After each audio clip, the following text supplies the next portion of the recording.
अलीज़ा सहर पाकिस्तान छोड़कर कहाँ जा रही हैं, किसके पास जा रही हैं, किससे मिलने जा रही हैं। वो अपने पासपोर्ट बनाने के लिए गाड़ी में बैठकर और अपनी जो बच्ची है इनके साथ गाड़ी में, उनके साथ अपनी फैमिली के साथ कहाँ गई, किस ले गई, क्या ये पाकिस्तान छोड़कर बाहर जा रही हैं, और अगर बाहर भी जा रही हैं तो क्या वो अमेरिका आ रही है, और अगर अमेरिका भी आ रही हैं तो वो किससे मिलने के लिए आ रही है। ये आजकल जी वैटी यूट्यूब के ऊपर और टिकटॉक के ऊपर शोर पड़ा हुआ है कि अलीज़ा सहर जो हैं वो बाहर के मुल्क जा रही हैं, इसलिए अपना पासपोर्ट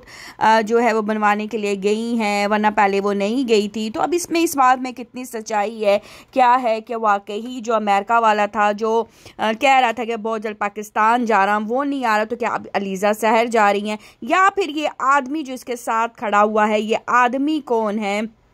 क्या लगता है। आप लोगों को पता है तो ज़रूर बताइएगा। इसके साथ साथ अलीज़ा सहर ने जो पौधा लगाया, वो पौधे की आप ये देख सकते हैं, एक और औरत मार्केट में निकल आई जो अपने हिप्स, अपनी हर चीज़ को दिखा रही है।